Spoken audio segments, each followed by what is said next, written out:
you've been in the startup or the VC scene from 2014, if I get the number correctly. How has it evolved until now? You've made some of the best investments, in my own personal opinion, like Breakfast. You had a lot of winners. How did this come across, and how did you choose them, and how has the region evolved up till this point? So when I entered the region, you're about right. It's 2014, 15. I was already 19 years experience as an entrepreneur and tech executive and some angel investing, all in California. But it was the first time I had come to the region.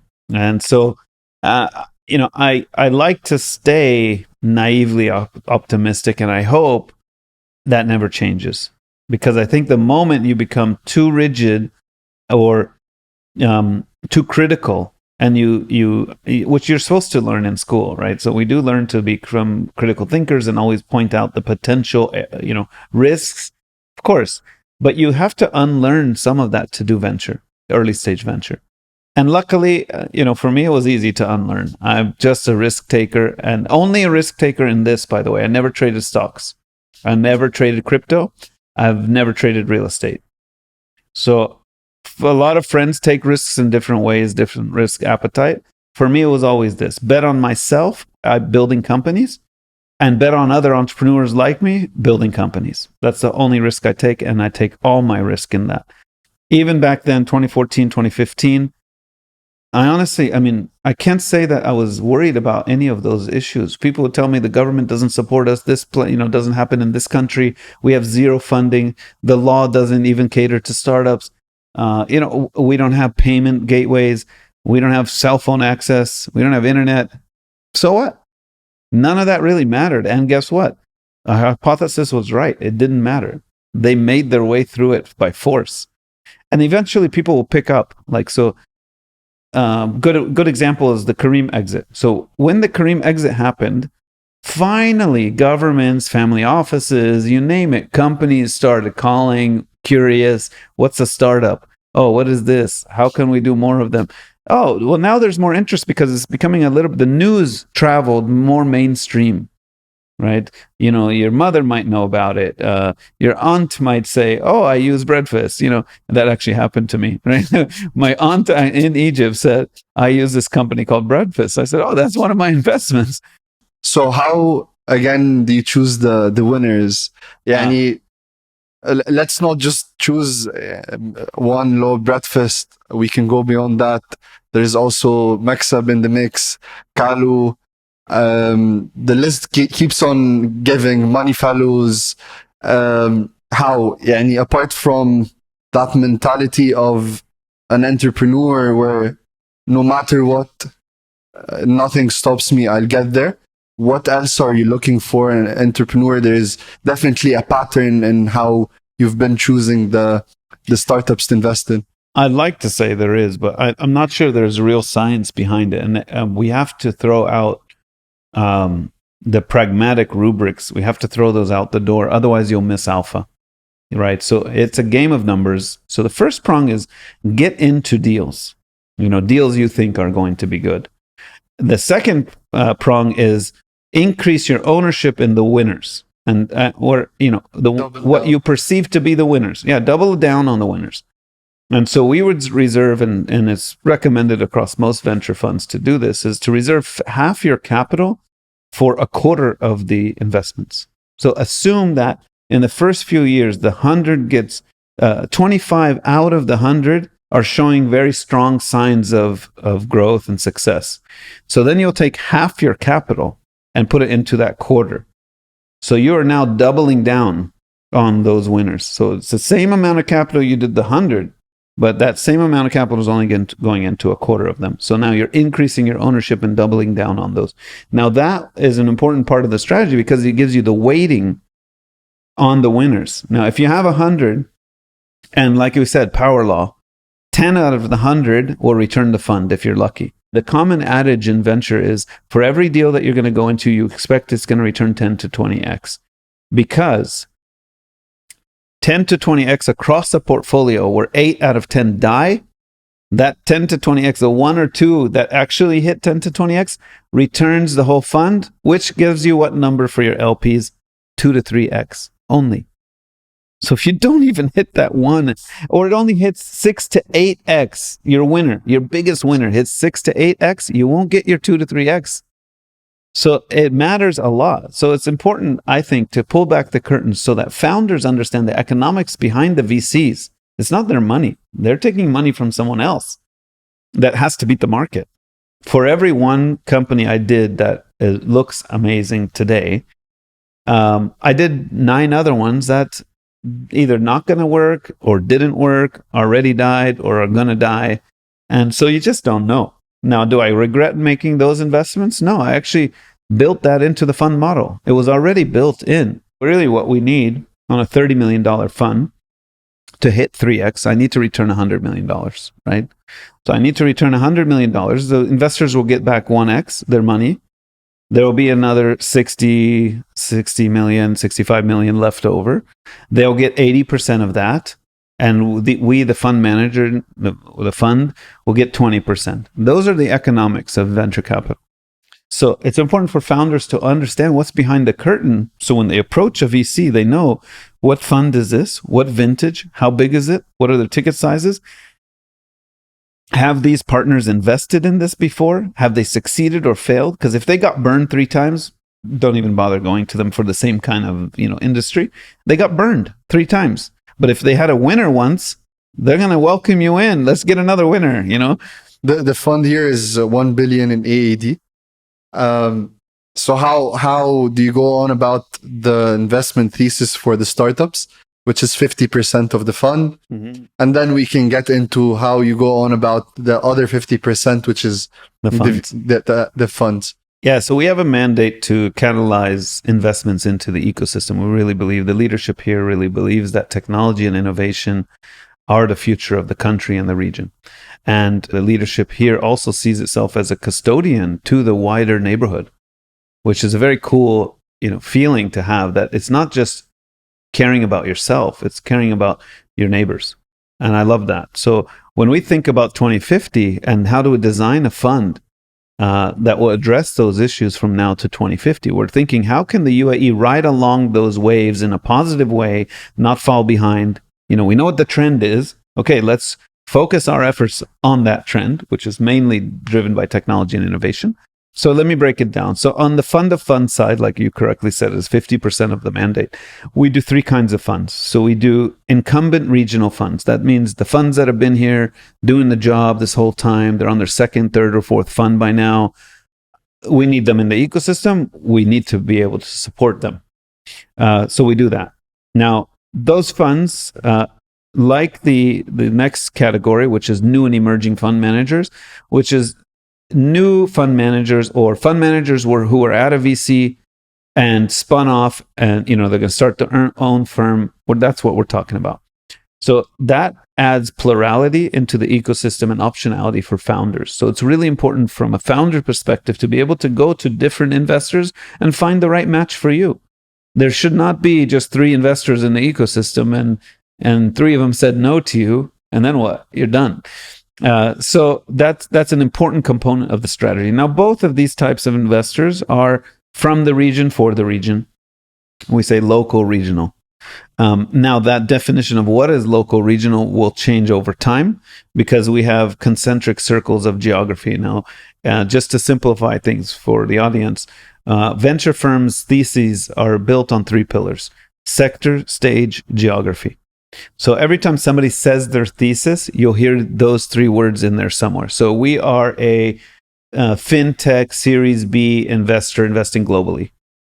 So there's always those 3. We do early stage AI in North America, right? So there's always going to be those 3 pillars, and you can be loose in some, tight in one, or tight in 2, loose in 1, but you can't be tight in all of them or loose in all of them. Then you don't really have a thesis. So you can't be, we're sector agnostic, multi-stage fund globally. Okay, so you invest in everything. Like, that's not a thesis. Or you say, we only do pre-seed fintech Cairo. you're probably going to be in trouble because you're concentrating way too much. So anyway, from a geographic point of view, early on, because this is a new fund, we are very much concentrated on Dubai and the UAE. Our next concentric circle right outside of that is Minapt, and our next circle after that is Miasa. So that's important. Keep that in mind. When I say incumbent regional funds and new and emerging regional funds today, that means UAE. But tomorrow, soon, that will be Minapt. So an example of that are some of the Egyptian or Saudi VCs. Today, I don't look at them unless they have presence and investments in the UAE. But tomorrow, when we open up to our next circle, then those will be funds in that circle, and they'll be considered regional funds. And then the next circle includes Sub-Saharan Africa and South Asia, which is India and stuff. So we're taking that by stage. Now, the third and last kind of fund that we do is international funds. So international funds have a sort of different criteria for us to consider them. One of them is that they have to be vertically specialized funds. So they need a deep tech fund, AI fund, healthcare fund, fintech fund, etc. I don't want sector agnostic international funds necessarily, because we have sector agnostic funds here already. And we want to make sure that we are being thoughtful about complementing the ecosystem, not cannibalizing. Now, international funds also cannot be first-time funds. So what we're saying is we want experienced fund managers with experienced deep tech portfolios in healthcare, deep tech in fintech, deep tech in AI, not business model clones. Because if you want business model clones, we got them right here. So so every step of the way of building this thesis was, how do we complement and not cannibalize? So those are the three kinds of funds that we invest in. Now, on the direct side, we do pre-seed to Series C. So 5 stages, which not a lot of VCs cover 5 stages of investing, but I think we're fortunate that we get to do that. Most of the very successful funds in the world are multi-stage. If you look at a lot of the top tier funds, they like to come in relatively early, and they like to stay with those companies, the winners especially, for multiple rounds. And it gives us the flexibility to do that. So if the need is at the early stage, which we have an ABC strategy, we call it. So the fund of funds program, we call Anchor. The early stage, which is pre-seed and seed, we call Build. And Series A plus, or Series A to Series C, we call Catalyze. So A, B, C. So it's about trying to use the capital that we have to address all the parts of the ecosystem where capital is needed. And in the pre-seed seed stage, it's a lot of what any other investor would be investing in the region. However, we don't typically go after the low-hanging fruit. We don't do things like commerce or commerce enablement. We don't do on-demand. We don't do marketplaces. And we don't do tech-enabled. We do tech. So that's a differentiator from the private VCs already. And it's a question we constantly ask ourselves. Why is a government-backed fund taking equity in startups? What's its role? Why is it doing that? And so just like DARPA and In-Q-Tel and many of the initial catalyzers in other countries, it is in order to push certain technologies. We want to push the envelope on technology in the region, in the UAE. So all the vanilla technology that you see, or tech startups that you see, all the business model clones, look, the private VCs are already taking care of those. It's primarily, as we said, 90% of startups in the region are that. So that's easy. Where there's a gap in the market and where we feel we have a role to play is to start filling the gap in deeper technologies across industries that are strategic to the wider region. So we have a thesis developed on 2 thematic pillars. We call it Future of Finance, which is the 15 to 20 subsectors of fintech. It's reg tech, legal tech, the finance side of Web3, and then horizontal themes like financial inclusion and embedded finance. That's that pillar. Now, the other pillar we call Future Economies, and it's a much wider thesis on that. And it's really tied to the SDGs and the 2050 economies.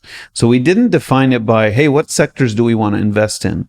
We defined it by what happens to global economies between now and 2050? What are the problems that they're going to see along that path?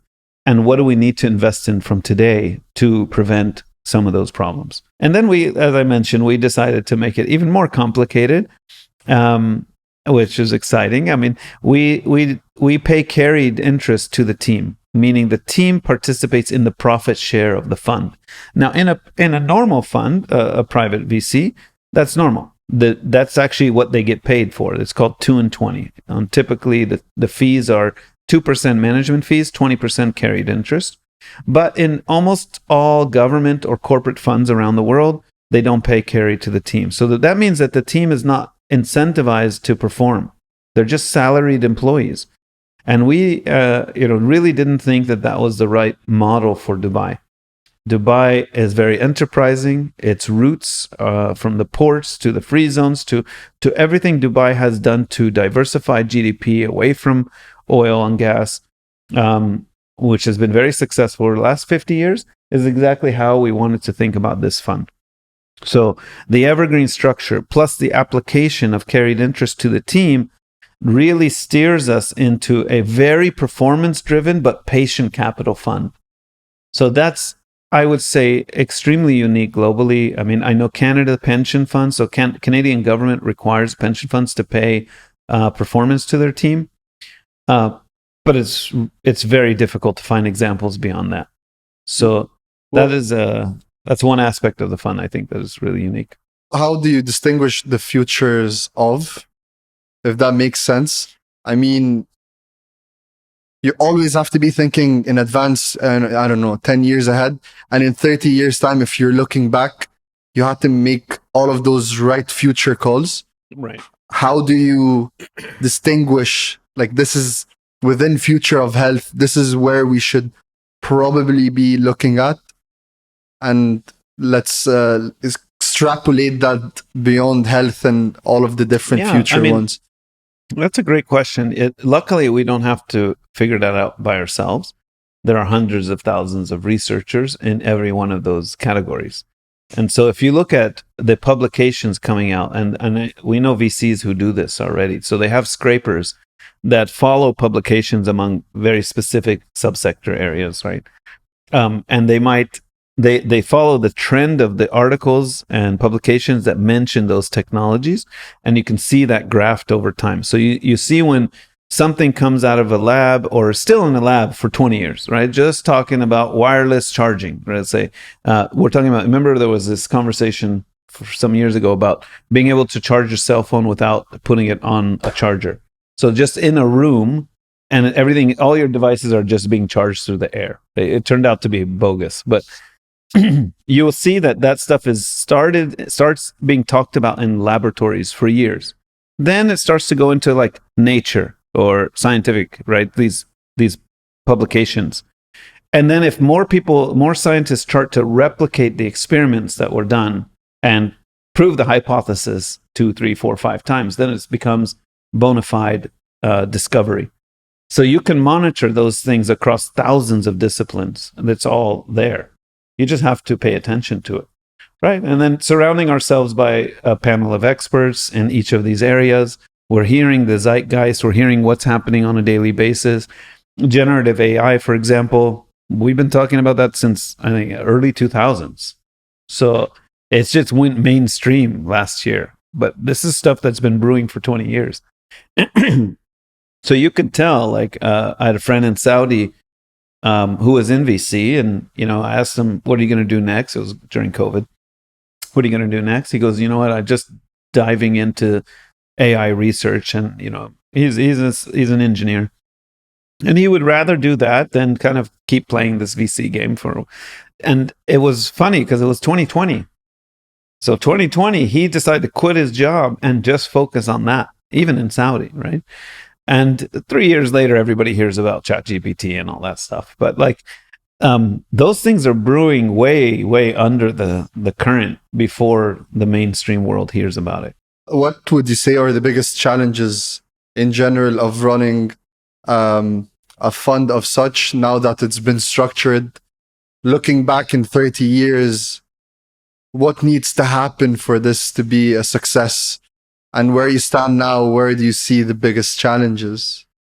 So I'd say the initial challenge was just setting it up, getting the fund structure right and aligning incentives right. So I spent, some number of weeks in 2021 when I was doing it, kind coming up with trying to look at it from every side of the building, right? Like go around, up, down, like are the incentives going to remain aligned? Where are we going to face challenges? And what are some of the objectives we're trying to solve for? So one of the objectives globally VC is trying to solve for is liquidity. How can venture increase liquidity a little bit compared to this 10-year blocked, timeline?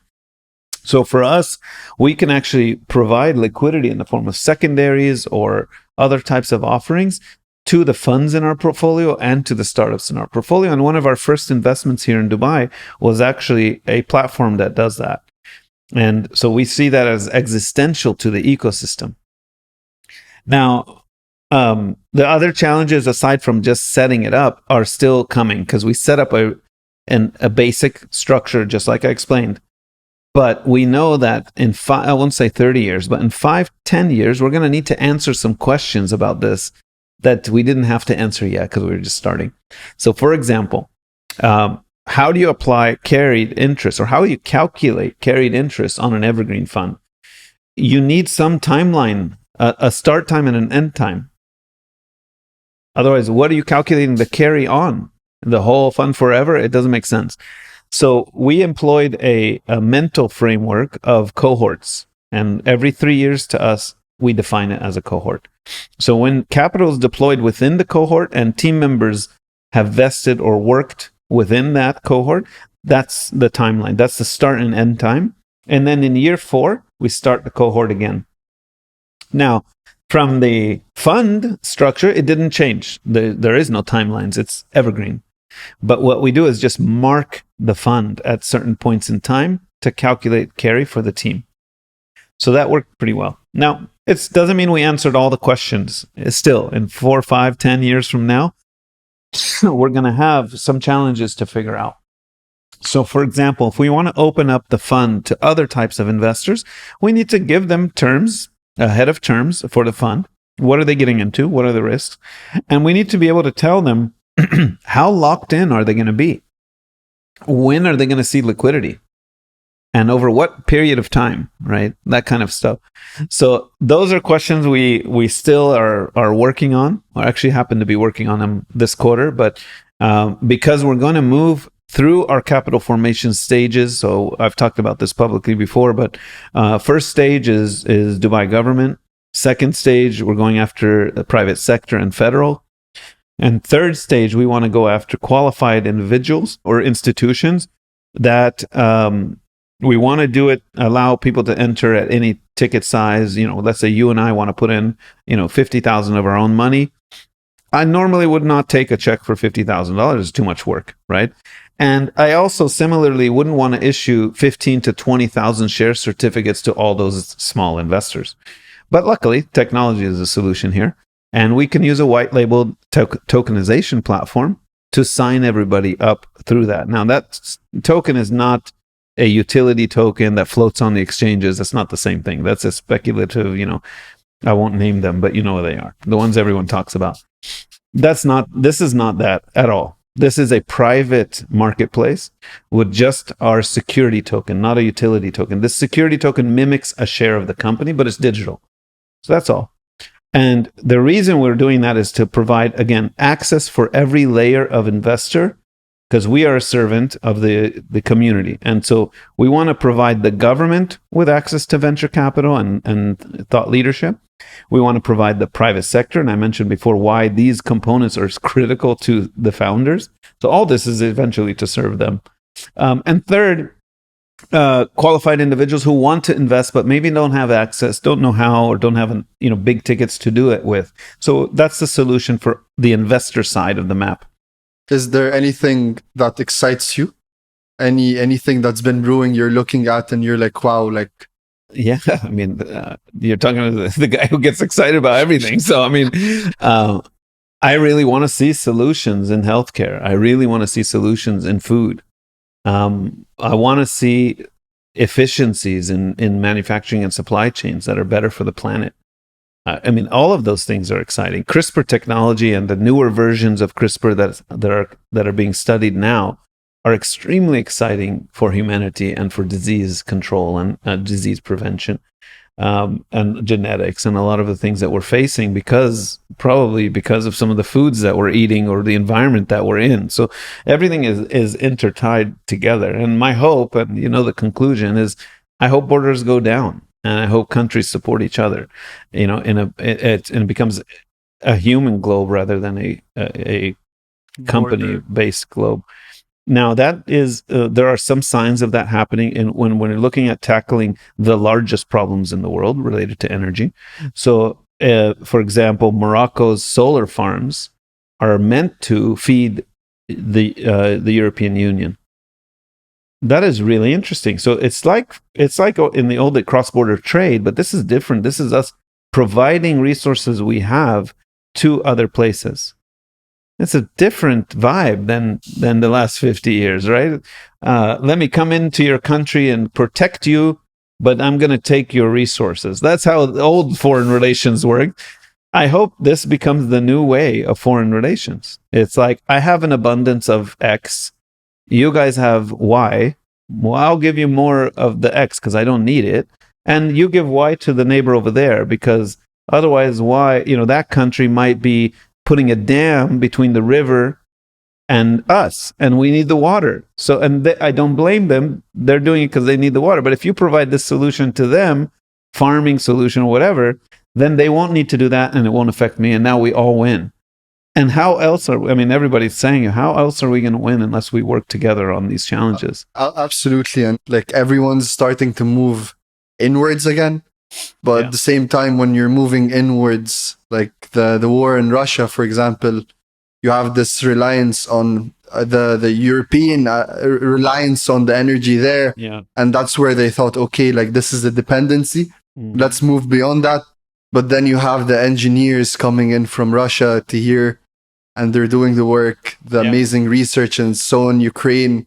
And that's where it becomes, connected again somehow. It's like the rocks in the riverbed are the protectionism, but the water has to flow. So despite what happens, it's not like we need those things to get fixed in order for us to do the good stuff. The good stuff is going to happen regardless. And it almost happens despite opposing initiatives that are trying to block it and keep it controlled and all of that. And again, the more open the world becomes, the less reason people will have to go to war, hopefully. And it sounds optimistic, but I really do think that there's a chance for that. And then there's the ability for companies and governments to, not the ability, there's a trend where eventually there will be such huge monopolies in certain areas. Like you look at some of the big tech companies, they're being called out for it. Or countries that end up amounting a certain amount of resource capability that others don't have. So if that happens, then it's going to negate, as we know, the need for many types of jobs. So then this concept of UBI, or universal basic income, comes into play, which I do believe there will be some form of that in the future, because we're just not going to need so many companies and so many people to do things that they were doing before. And so how are they going to live when, I won't pick on any company, but some of the large trillion plus companies now will become so big and so profitable because they do so much that nobody else will have a chance. And so those companies will necessarily have to pay some inordinate amount of taxes in the places they operate. Let's call it 50% or 60% taxes. And then that pool of capital, the government then will be responsible for paying universal basic income to everybody. And I really see a positive path coming from that, because it doesn't mean then it doesn't matter how hard you study. That's the arguments against it. Oh, what if I study harder? Why am I earning the same as this guy? Well, no, everybody has enough to eat and live. That's what it means. So we're not going to leave people behind in progress. That's essential. That means they'll have food, they'll have water, they'll have shelter. That's the basics. But if you want to study more and do something that earns you more income, you're welcome to do that. Nobody's saying that it's going to stop entrepreneurship or innovation. It's going to continue. So I think that's going to be actually a very positive time in our lives if it happens right. So, absolutely. and hopefully it does, and we move towards a more globalized world, the amount of funding مثلا that's in the West in terms of the VC ecosystem is magnitudes higher as a percentage of the GDP That's right. عن هنا في المانا region. What's missing ان احنا نوصل للمرحلة دي؟ 40 years, maybe. 40.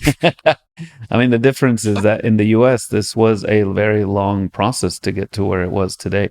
I mean, it started in the 50s and 60s, where government was backing with capital, backing inventions and innovations that served certain tech needs that they had through DARPA or InQtel or the likes. And then eventually, maybe a decade or so later, you'd have what they would call the first adventure capitalists. And then they removed the A and just became venture capitalists. But Arthur Rock and a few others followed a team of engineers from the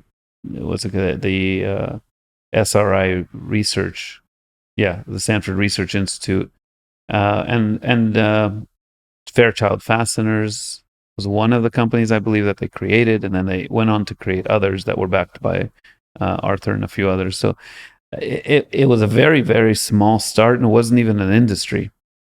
And so I would say it takes 40 years to get to where they are. But can we leapfrog and move faster today? Absolutely. I mean, we see it happening with technology itself and with the consumer behavior and usage of technology. So, for example, in the mid 2000s, I started to work on mobile, and mobile was like non-existent at all. Like it was just the black and green, text on those old candy bar phones. And people didn't really, consumer behavior wasn't such that it would use mobile for your daily activities. But what we found out when I was part of a company called AdMob, we ended up launching a mobile ad network, and we were looking at the traffic. The traffic wasn't coming from the US. Traffic was coming from India, Indonesia, and South Africa. Those were the three biggest countries. And we're like, what's going on? And what we found out is in those countries, to buy a laptop or a PC, the everyday person doesn't do that. But a phone they could actually buy. So they were using their phone for sports, news, horoscopes, games, different things like that. Whereas if you just had been myopic about it and looked at the American consumer, there's no way an American consumer is going to look at that little black and green, what we call the WAP 1.0 technology. So HTML5 and WAP 2.0 didn't come out until later. And we didn't have the devices or the hardware to catch up to that. And finally, when the iPhone came out, 2007, it was the first time there was a big color screen for the internet on your phone. Then we saw consumer behavior pick up everywhere else. My point being that in emerging markets or developing countries, don't expect that they will go through the same A, B, C, D, E, F steps that originated these ideas. So we're going back to the US example. Yes, it has an enormous amount of capital, approximately 3% of GDP, right? Being invested into private companies. We're at 0.03 here. The last time I checked was a few years ago. And by my estimate, the MENA region could use 16 times more capital than it had. And just for the audience to know, when in 2016, 17, 18, up until probably 2019, we had not hit 1 billion in investments across the region yet. We did now. We've passed that number now. But just 1 billion. So 16 times that means that at that time, we should have had $16 billion of funding into the ecosystem for all levels of the ecosystem. ايه components you would say that are needed to leapfrog للحتة دي where it's taken from 0.03 to 1%? What's missing? What are the components? So we're probably doing better now than then. And it was also started around 2018-19. We had much larger sovereign wealth funding distilling down to the local regional startup ecosystem, venture and startups. These sovereign funds before that, their check sizes were much bigger, and their ability to write smaller checks was just not there yet. or the, I think, proclivity to invest regionally was not there. I mean, they were set up in order to diversify the economies that they're in, which means investing internationally in other kinds of assets. So there was a big turning point where when I launched the first fund here in 2017, we had just finished a 2-year cycle of convincing some of the sovereign wealth funds to create smaller fund of funds so they could invest in the VCs. And it worked. But unfortunately, many of them who had started at that time kind of disappeared and didn't renew their initiatives for whatever reasons. But a new wave of them came in that were actually much bigger. So we have a couple, maybe more than a couple in Saudi, very large funds with an extremely clear mandate that this is to invest in the startup venture ecosystem of the region. And in Abu Dhabi as well, there's 2 large ones. Again, the rhetoric is now focused on the region to do early stage venture and startups. That just didn't exist before that.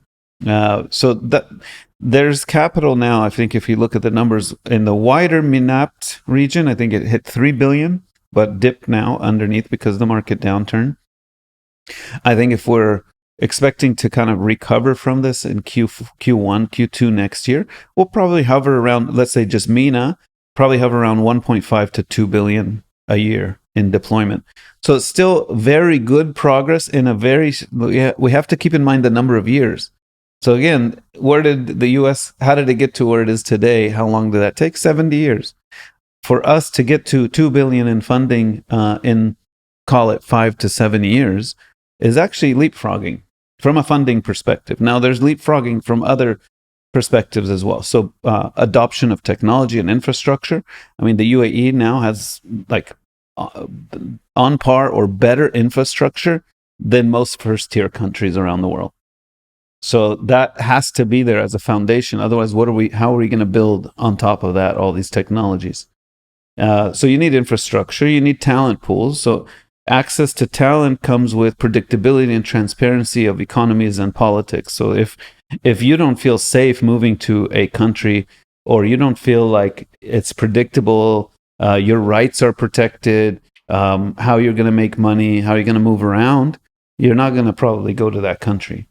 But what the countries here in the Middle East have done very well is to provide that transparency and predictability and comfort so that you feel at ease coming here and feel like you can call it home. So that's increasingly attracting talent to the region. So it doesn't hurt that they have the means to pay for that, right? So when we have proper infrastructure and people feel safe, then they may migrate to work in those areas, and we see that already happening. I mean, the numbers in the last few years have been on fire in terms of inward migration to the region. For you, why is it important to build ecosystem, VCs, startups?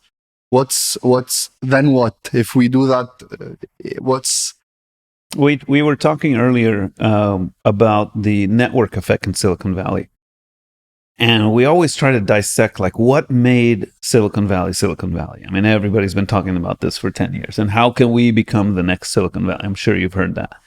But when you break it down, I mean, it's pretty simple inputs, but they created a network effect. And for here, as long as we can provide capital to these founding startups or these founders and talent, it gives them an opportunity to address pain points that either enterprises are facing or consumers are facing. We luckily have a green field here where there are a lot of services and products that just don't exist, that exist in other places. So you see that very high uptick in copycat models or business model clones, which is fine because we don't even have those services anyway. And why reinvent the wheel? So that addresses a lot of what the activity we've been seeing in the region the last few years. It's what I would call like lower hanging fruit. However, we still have a need to address the innovation side of things where we're actually creating innovation. Back to another point you and I were discussing earlier, which is can you be a net exporter or are you a net importer society? We know we need to move to a net exporter. So in the same lines, we can't just keep copying other businesses. We need to start to create businesses that address problems locally or from the region to the world, where you can have a founding team building a product that is on par with the best of the best anywhere in the world for that type of product. Now, we see probably less than 10% of startups in the region are like that. But that has been increasing in the last couple of years too. And I suspect with a lot of the geopolitics happening globally, more talent as it comes to the region will be the same talent that would have invented that somewhere else. So that nobody can ask the question anymore, can that invention or can that smart technology come out of the region? Of course it can. I mean, there's actually history here that nobody knows, is that from the 80s, Egypt was a research center for many of the multinational tech companies. And acquisitions in the region actually started back then, but they're just not on record. But if you talk to some of the, let's say, older generation Egyptian engineers and so they weren't even called tech people back then, they were just engineers. If you talk to them about the stories of IBM and Microsoft and others, Cisco, I think, and a bunch of these multinational companies, they had a lot of people in Egypt and they were acquiring small teams in Egypt. This is before anybody talked about that as a strategy. It was happening. So this came about when I was talking to another Egyptian VC about acquisitions, because when I go down Sand Hill Road in the US before I moved here, I said, how come nobody's investing in the Middle East? First thing they would answer, and it's almost consistent across everyone I spoke to, would say, what are the exits? Right? We saw Yahoo acquired Maktub. Okay, that was a really good one. But they didn't know of anything before or after that. But we knew there were more, because that was already 7, 8, 10 years ago. So we had looked at that and we started to track all the exits that have happened in MENA, tech exits. Since that point on, now Magnet tracks it. There were something like 70 exits after Maktub that were not really in the news in the West. Maybe not as big, but there definitely were some almost as big. Like Talabat's exit was as big. Carriage's exit was as big. You had Nemshi, and then you had the big ones come in with Souk and Kareem. That really put us on the map. And then it started to garner a lot more interest from the West. So we need to ask ourselves before we ask somebody else for something is, do we have all the components we need to attract that entity or money or person that we're asking to come here? So if we say, hey, talent, you guys should move here, we should ask ourselves, do we have the right foundation for them? If we ask VCs to come invest here, okay, well, what does a VC need? Clearly, it needs to complete the cycle and get liquidity at the end of funding. Do we have a way for them to get liquidity here? And so in my initial foray into the region was 2014-15 timeframe. That's when I had posed that question to the VCs on Sand Hill Road, and I got that answer. So ever since then, we've been always studying the inner circle. Do you have founders that can start companies? Can they recruit talent? Can they get customers? Can they get initial capital? And then can they exit? So that was always the inner focus. We're working on those things. Everybody's working on those things. The outer focus is critically important, which is government participation and in some ways you would say providing the platform for us to do the work, but not be in the way and causing friction and obstacles. So it's important for government to get out of the way, but that's a positive get out of the way. It's not get out of the way, leave us alone, we don't need you. No, it's can you put up a framework that people can operate in, that there's no friction. That's what we mean. And then academia is a core component. You can't look at Silicon Valley and not see academia written all over it and behind it. It was the founding source of that talent and the studying that brought the innovations, which is the R&D component. And if you speak to any of us here in the Dubai government or anywhere around the region, R&D is a big agenda item on the roster for the next few years. So we need to cultivate a culture of R&D, make it okay for people to spend without expectation. That's what you would tell your researchers when they're doing R&D. Once you put a KPI on a researcher, it's no longer R&D. So you need to let them explore problems without any pressure. That's how inventions happen, right? And then paired with that is if something good comes out of that and some IP, it needs to be commercialized. We need to iron out what that path of commercialization looks like and then be able to provide grant funding for the initial stages of proving out that technology and trying to commercialize it. To jump straight from that with a gap of that grant funding straight to commercial funding, it's just not going to work. It's just not how it's done anywhere in the world. So those are elements that sister organizations here in Dubai, and I know many of our peers around the other emirates and countries are working on, is to kick up a culture of R&D and grants, starting at the universities with labs, and then pushing that into the private sector, into the real world. So that is a foundational element that sits on the outside of the entrepreneurial cycle. And then the third and last one would be private sector. The private sector has to play ball for this to work. And what I mean is it's a simple 3-step formula. You don't need a 6-week course on corporate transformation or anything. It's just if you see technologies or be open to using as a customer, using technologies from these startups. It costs you nothing, $20 a month for a SaaS subscription, maybe $5,000 a year if something heavier. Fine, just play with them because there's a carrot and a stick to the story. The carrot is these things could actually help your business and make things better for you, reduce costs, increase revenue, whatever. Second is the stick, which is if you don't do this, you risk obsolescence. So you can become irrelevant very quickly if you don't keep up with technologies and everything like that. So the value proposition to corporates and private sector is very clear. I mean, there's a benefit for them to do it, and there's a downside if they don't do it.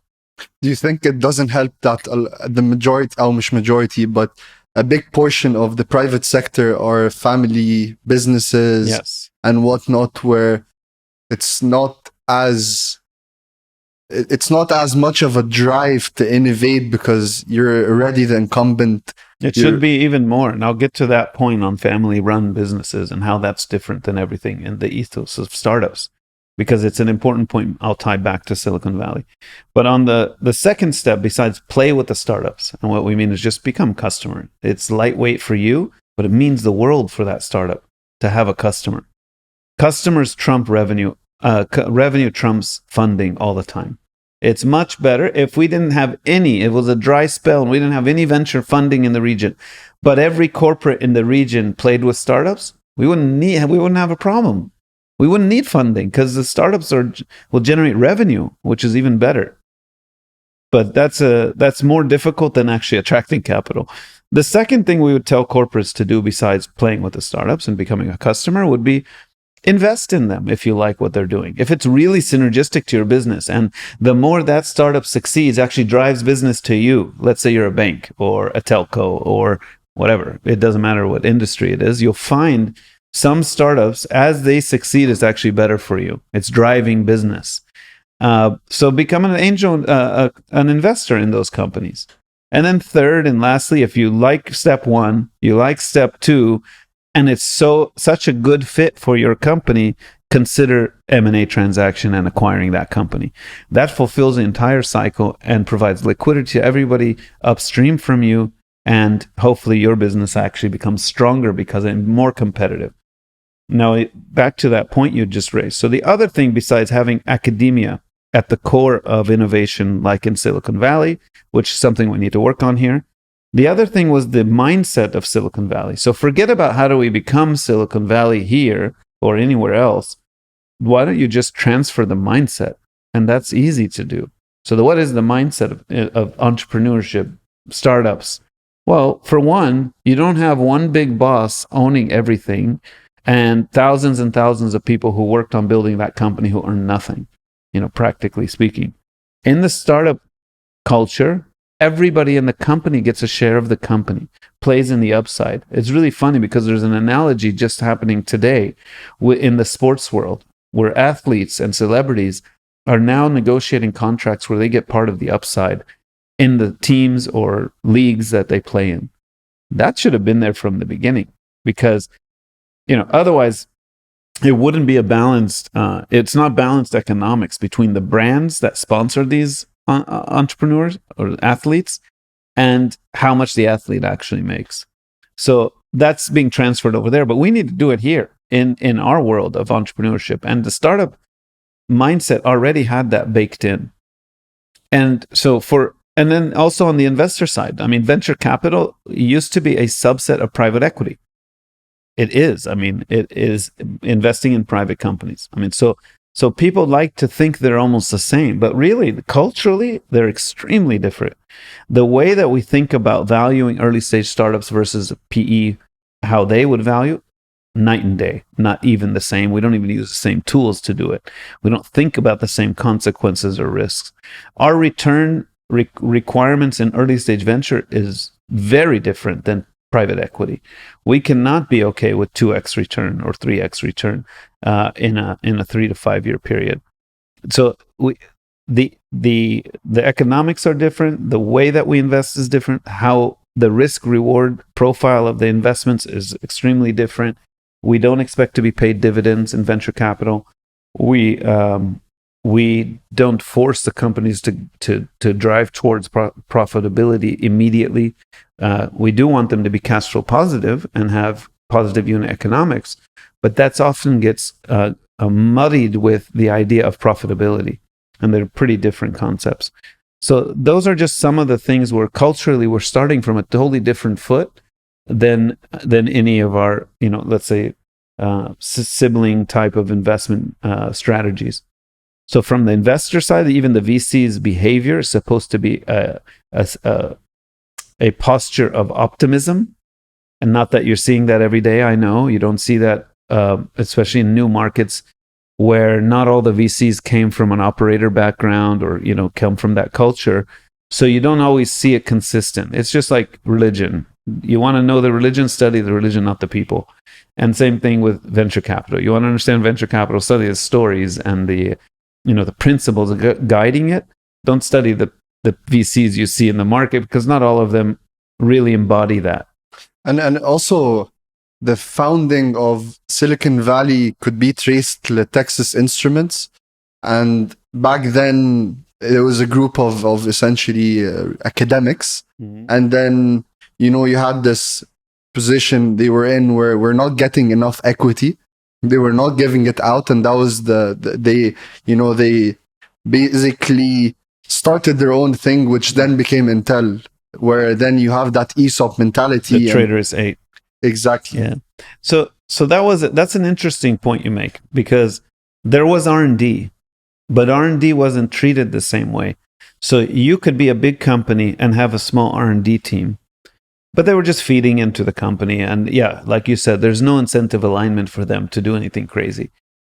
But a lot of these engineers in those early days realized that they want to study other things. They want to research other things, but it's not on the company agenda. 1, 2, what incentive they have to go out of their way to study this stuff.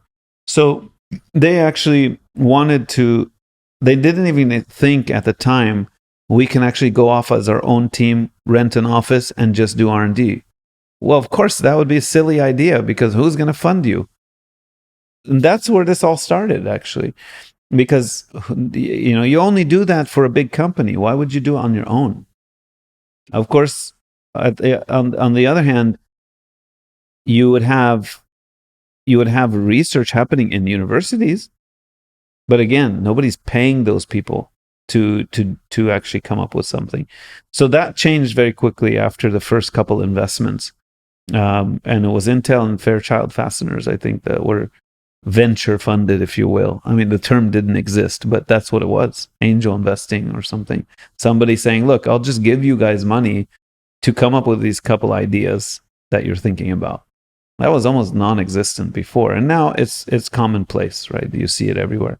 What would innovation mean for the middle class, or the lack of, in the region? That's, I think, core to the whole mission. So you hit it on the head. So why would we do this in the first place? Why is it so important to this? Why is it important for me? Which, to me, that's an important question to answer. Otherwise, how do you know where you're running to in your life if you don't have meaning and you don't have a mission that you're behind? Maybe other people don't need it, but for me, I need that.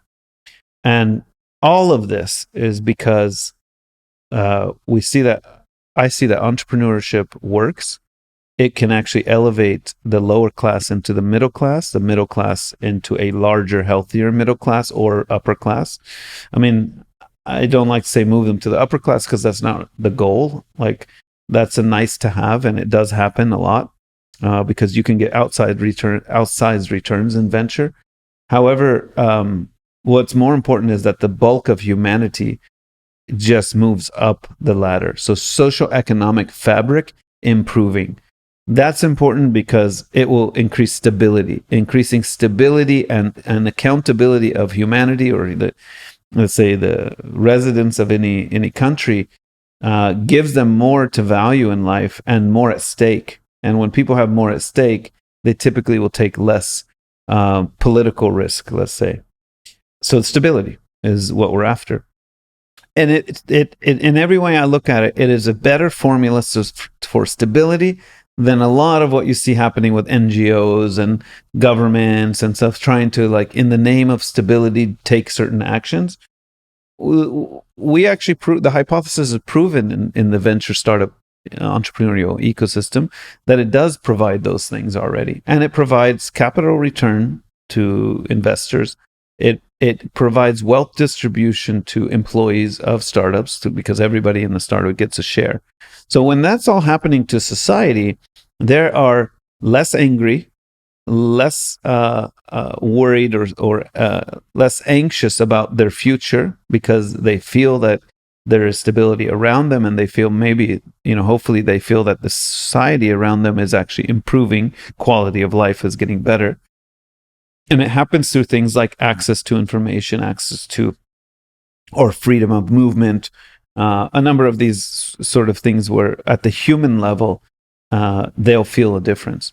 Now, at the macro level, technology happens to have solutions for every, I won't say every problem, but every subject. So we have technology addressing healthcare. You have technology addressing supply chains and logistics. You have technology addressing even regulation and governance and finance, and education, and across all these different sectors.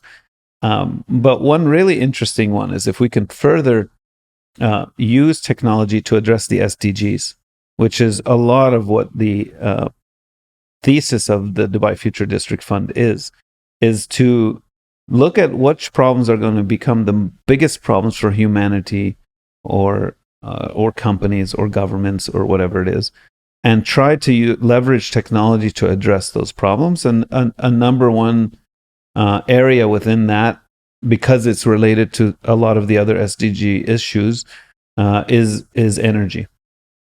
And energy is a big behemoth of an industry, right? And has different facets to it. But even at from where we know, we've already seen technology be able to address cleaner energy, greener energy, which is, okay, good for the planet, potentially good for agriculture, potentially good for food, potentially good for water, which is good for, a lot of other things that are detrimental, or we're at high risk in a number of these areas if we don't find solutions to. So that's the health of the earth, all the way down to the health of the people on it. Technology can have solutions for all of these different things. And so if we're able to address cleaner and greener energy, which means that we're reducing our reliance on fossil fuels, well, all of a sudden all these ideas come into our heads, which is, weren't most of the wars that happened in the world over the last 100 years related to battles over land or resources, natural resources mainly, fossil fuels mainly? So what if, this is the game of having a curious, inquisitive mind. The inventor, the entrepreneur always thinks, what if? Right? So, and it's those crazy, sometimes outlandish ideas you have at a coffee shop with your friend that actually can change the world, if not at least change your little circle of society around you.